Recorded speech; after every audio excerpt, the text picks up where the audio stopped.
Welcome to Safacom health videos. आज के इस वीडियो में हम देखेंगे एक्यूरेट रिटेल में गारमेंट्स बिजनेस के लिए जीएसटी टैक्स स्लैब किस तरह से डिफ़ाइन करेंगे और किस तरह से उसको चेंज करेंगे। उसके लिए आप एक्यूरेट रिटेल के मेन मेनू में प्रोडक्ट एक्सप्लोरर में आ जाइए। ये वीडियो एक्यूरेट रिटेल के सभी मॉडल के लिए एप्लीकेबल है, जैसे accurate retail basic, accurate retail standard, accurate retail advance. इस प्रोडक्ट एक्सप्लोरर में यहाँ एक बटन दिया है टैक्स स्लैब डेफिनेशन। इसको आप क्लिक करेंगे, ये आपका टैक्स डेफिनेशन का विंडो सामने आ गया है। जैसे भी गारमेंट बिजनेस में पहले ये था कि 1000 के अंदर जो गारमेंट्स थे उनके ऊपर 5% और 1000 के ऊपर जो थे उनके लिए 12% था। अब 22 सितंबर 2025 से ये चेंज होकर 2500 के ऊपर 2500 या उससे ऊपर जो गारमेंट्स है उनके लिए 18% जीएसटी, और जो 2500 के अंदर है उससे कम है उसके लिए 5% जीएसटी है। उस स्लैब को हम यहाँ कैसे डिफ़ाइन करेंगे? तो पहले यहाँ अपने डेट हमने डाल दिया है। अब यहाँ पर हमको डालना है टैक्स स्लैब 2499 हम डालेंगे, यानी अगर ये रेट है तो उसके लिए 5% है। 5% यानी कि CGST हम 2.5% करेंगे, SGST 2.5% करेंगे और IGST हम 5% करेंगे। और 2500 या उससे ऊपर तो यहाँ हम डालेंगे 2500।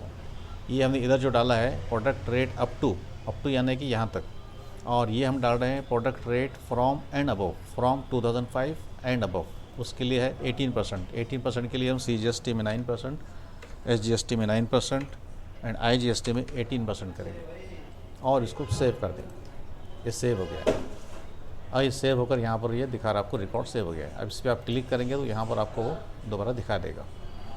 बस इस तरह से आपको ये टैक्स स्लैब डिफाइन करना है। अब दूसरा इसमें इम्पॉर्टेंट पॉइंट ये है कि ये टैक्स स्लैब किन प्रोडक्ट को अप्लाई होगा वो आपको यहाँ डिफ़ाइन करना ज़रूरी है। अभी जैसे मिसाल के तौर पर फॉर एग्ज़ाम्पल हम आ जाते हैं मेंस वेयर में। मेंस वेयर में फॉर एग्ज़ाम्पल हम आ जाते हैं शर्ट्स में। अब ये शर्ट्स में ये एक शर्ट्स है। अब ये इसको वो टैक्स स्लैब अप्लाई होगा क्या नहीं होगा, इसका यहाँ पर सेटिंग है। तो हम इसको सेलेक्ट करेंगे। सेलेक्ट करने के बाद यहाँ एडिट प्रोडक्ट है, उसको हम क्लिक करेंगे। यहाँ पर ये ऑप्शन दिया है check box apply tax slab. अब ये अनक्लिक है, मतलब इसको ये टैक्स स्लैब अप्लाई नहीं होगा। जो उसका नॉर्मल जो जीएसटी डेफिनेशन है वही जीएसटी इसको लेगा। अब इसको अगर अप्लाई करना है तो इसको क्लिक करेंगे और इसको सेव करेंगे। इस तरह से ये सेव हो गया है। तो अब इस प्रोडक्ट के लिए वो टैक्स स्लैब अप्लाई हो जाएगा। अब अगर आपको इन सभी को टैक्स स्लैब अप्लाई करना है, अगर पहले से किया हुआ नहीं है, तो इन सब को अगर एक साथ करना है तो उसका जो सब ग्रुप है ये है शर्ट्स।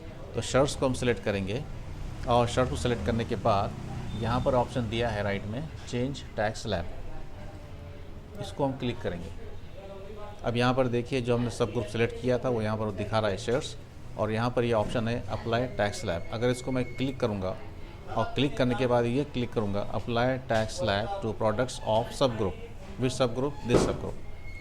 तो इसको क्लिक करने के बाद अब इसके अंदर जितने भी आइटम्स हैं सबको वो टैक्स स्लैब अप्लाई कर देगा। यहाँ देखिए बता रहा है this will mark to apply tax slab to all the products of selected group, do you want to continue, इसको हम यस करेंगे। Completed applying tax slab to all products of selected sub group, इसको okay कर देंगे। इस तरह से ये सभी को टैक्स स्लैब अप्लाई हो चुका है। अगर आपको टैक्स स्लैब जो अप्लाई किया हुआ है उसको वापस निकालना है तो वहीं दोबारा इसको सिलेक्ट करेंगे, सब ग्रुप को, चेंज टैक्स स्लैब को क्लिक करेंगे और इसको अनक्लिक रखने के बाद इसको क्लिक करेंगे। इस तरह से ये उन सभी आइटम्स के टैक्स स्लैब जो अप्लाई जो क्लिक किया हुआ था उसको निकाल देगा। इस तरह से आप बहुत ही ईजी एडवांस तरीके से एक्यूरेट रिटेल में टैक्स स्लैब को डिफ़ाइन कर सकते हैं। जब भी गवर्नमेंट की तरफ से कोई टैक्स स्लैब चेंज हो, इस तरह से आप इसको बहुत ईजीली, बहुत आसानी से आप इसको चेंज कर सकते हैं। Thank you for watching, and for any query you can contact our office number.